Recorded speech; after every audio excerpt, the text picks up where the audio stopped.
जय श्री कृष्ण भक्तों में कैलाश पंडित सुपुत्र परम आदरणीय गुरुवर ज्योतिषाचार्य भागवत कथा वाचक पंडित सोहनलाल शर्मा जी, मैं गुरु जी के आदेश से तथा भगवान परशुराम जी के आशीर्वाद से आज भगवान विष्णु के छठे अवतार भगवान श्री कृष्ण के द्वारा अपने सखा पार्थ को अर्जुन को दिए गए श्रीमद् भगवत गीता के ज्ञान के सार को आप सभी को सुनाने के लिए यहाँ उपस्थित हुआ हूँ। भक्तों, श्रीमद् भगवत गीता के 18 अध्याय हैं। मैं कैलाश पंडित एक एक करके सभी अध्यायों का सार आपके समक्ष भावपूर्ण स्वर के साथ प्रस्तुत करूंगा। मैं गीता सार को आरंभ करूं उससे पूर्व कृपया आप सभी हमारे इस चैनल को अधिक से अधिक संख्या में शेयर करके सब्सक्राइब कराएं, जिससे सभी सनातन धर्म प्रेमियों के पास ये गीता सार पहुंच जाए और उन्हें धर्म लाभ प्राप्त हो, उनका कल्याण हो। तो बोलिए भगवान श्री कृष्ण की जय। ओम भगवते वासुदेवाय नमः। बोलिए श्री कृष्ण महाराज की जय। भक्तों, श्रीमद् भागवत गीता सार का 8वां अध्याय आरंभ करते हैं। अर्जुन ने कहा, हे पुरुषोत्तम, ब्रह्म क्या है? अध्यात्म किसको कहते हैं? अधिभूत क्या है और अधिदेव क्या कहलाता है? हे मधुसूदन, अधियज्ञ क्या है और इस देह में अधिदेव कौन सा है? मरने के समय में स्थिर चित्त वाले लोग तुमको कैसे जान जाते हैं? श्री कृष्ण भगवान बोले, जो अक्षर है अविनाशी और परम श्रेष्ठ है, वही ब्रह्म है। प्रत्येक वस्तु का स्वभाव अध्यात्म कहलाता है और समस्त चराचर की उत्पत्ति करने वाला जो विसर्ग है वही कर्म है। जो देह आदि नाशवान वस्तु हैं वही अधिभूत कहलाती हैं। विश्वरूप जो विराट पुरुष है वही अधिदेव है। और हे पुरुषों में श्रेष्ठ, इस देह में मैं ही अधियज्ञ हूं। अंतकाल में जो मेरा ध्यान करता हुआ शरीर त्याग करता है वह निसंदेह मेरे शरीर को पाता है। हे कुंती पुत्र, अंत समय में मनुष्य जिस वस्तु का स्मरण करता हुआ शरीर त्यागता है वह उसी को पाता है। इस कारण तुम सदैव मुझ ही में मन को लगाकर मेरा ही स्मरण करते हुए संग्राम करो। तुम निसंदेह मुझको आ मिलोगे। हे पार्थ, अभ्यास रूप योग से युक्त हो।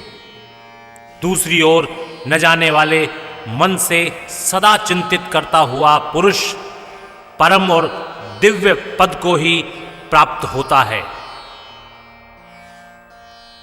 अतएव जो अंत समय में मन को एकाग्र कर भक्ति पूर्वक योगाभ्यास के बल से दोनों भौं के मध्य भाग में प्राण को चढ़ाकर सर्वज्ञ अनादि संपूर्ण जगत के नियंता, सूक्ष्म से भी सूक्ष्मतर, सबके पोषक, अचिंत्य स्वरूप सूर्य के समान प्रकाशवान तजोगुण से रहित परम पुरुष का ध्यान करता है, वह उसको मिलता है।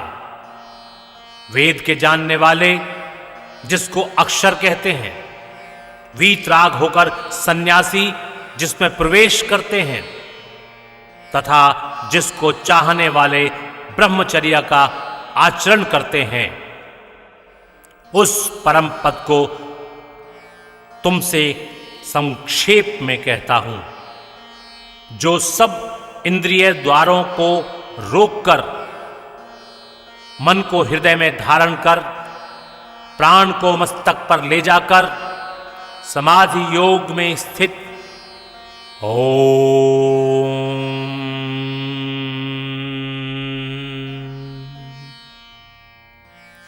इस अक्षर का उच्चारण करता हुआ जो देह को त्यागता है, उसे मोक्ष रूप उत्तम गति प्राप्त होती है।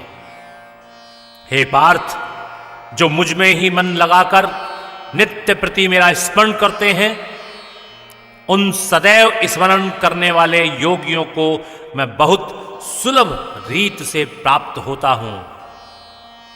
मुझको प्राप्त होने पर परम सिद्धि को प्राप्त करने वाले महात्मा गण फिर यह जन्म नहीं धारण करते, जो नाशवान और दुख का घर है। हे अर्जुन, ब्रह्मलोक पर्यंत जितने लोग हैं वहां से लौटना पड़ता है, परंतु मुझ में मिलने से फिर जन्म नहीं होता। 1000 महायुगों का एक दिन होता है और 1000 महायुगों की एक रात्रि ब्रह्मा की होती है। जो उन बातों को जानते हैं वह सब ज्ञाता हैं। ब्रह्मा का दिन होने पर अव्यव से सब व्यक्तियों का उदय होता है और रात को उसी में लय होता है।